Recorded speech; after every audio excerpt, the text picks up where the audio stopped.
അമിതാഭ് ബച്ചൻ അദ്ദേഹത്തിന്റെ തുടക്കത്തിൽ all India റേഡിയോയുടെ ഒഡീഷനിൽ, അതായത് ശബ്ദ പരിശോധന ടെസ്റ്റിൽ ഫെയിലായ ഒരു മനുഷ്യനാണ്. മെറിൽ സ്ട്രീപ്പ് സൗന്ദര്യമില്ല എന്ന് പറഞ്ഞിട്ട് ഒഡീഷനിൽ തള്ളിക്കളഞ്ഞ ആളാണ്. ആക്ടർ ഒരു ക്യാമറയ്ക്ക് മുന്നിൽ നിൽക്കുന്ന സമയത്ത്, ആദ്യമായിട്ടൊക്കെ നിൽക്കുന്ന സമയത്ത് ചുറ്റുപാടും ആളുകളാണ്. ആ ആളുകൾക്കുള്ളിൽ എല്ലാവരുടെയും ശ്രദ്ധാകേന്ദ്രമായിട്ട് നിങ്ങൾ മാറുന്നു. അപ്പോൾ സ്വാഭാവികമായിട്ടും നിങ്ങളുടെ ഉള്ളിൽ ആ ഫിയർ ഓഫ് ജഡ്ജ്മെന്റ് ഉരുത്തിരിഞ്ഞു വരാം.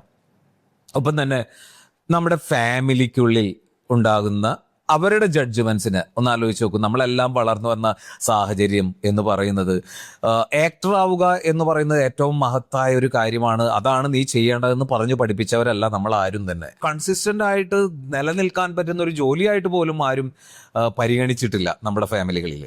ഒപ്പം തന്നെ ഫ്രണ്ട്സ്, സോഷ്യൽ മീഡിയയിൽ നിങ്ങളൊരു പോസ്റ്റ് ഇട്ടു, നിങ്ങളൊരു വീഡിയോ ഇട്ടു, അപ്പോഴേക്കും അടിയിൽ കമന്റ് വരും അല്ലേ, ഓ ലവനാണ് നമ്മ പറഞ്ഞ നടൻ. ഈ കളിയാക്കലുകൾ അത് അവര് ബോധപൂർവം അങ്ങനെ കളിയാക്കണം എന്ന് അവര് ജസ്റ്റ് ഫൺ ആയിരിക്കും അവർക്ക്. പക്ഷെ നമ്മളെ സംബന്ധിച്ചിടത്തോളം അതല്ല. പിന്നെ അത് ഒരു ഭയമായി മാറുമോ, എനിക്കിതിന് സാധ്യതയില്ല എന്നുള്ളൊരു ഭയത്തിലേക്ക് നമുക്ക് മാറാം. നമ്മൾ പബ്ലിക്കലി റിഡിക്യൂളായി മാറുന്ന ഒരവസ്ഥയുണ്ടാവും ചില സമയത്ത്. അതായത് നിങ്ങൾ ഉദാഹരണം പറഞ്ഞു കഴിഞ്ഞാൽ അഴകിയ രാവണിലെ ഇന്നസെന്റിനെ അരി പറക്കുന്നത്, അത് ഇപ്പോൾ എല്ലാവരും പറഞ്ഞുകൊണ്ടിരിക്കുന്നത് അവൻ അരി പറക്കി എന്ന് പറയുമല്ലോ. അപ്പോൾ അത് കളിയാക്കപ്പെടാൻ ഒരു വലിയ സാധ്യതയാണ്. സിനിമയിലൊക്കെ അഭിനയിക്കുന്ന സമയത്ത് ഡയലോഗ്സ് മറന്നു പോവുക സ്വാഭാവികമാണ്.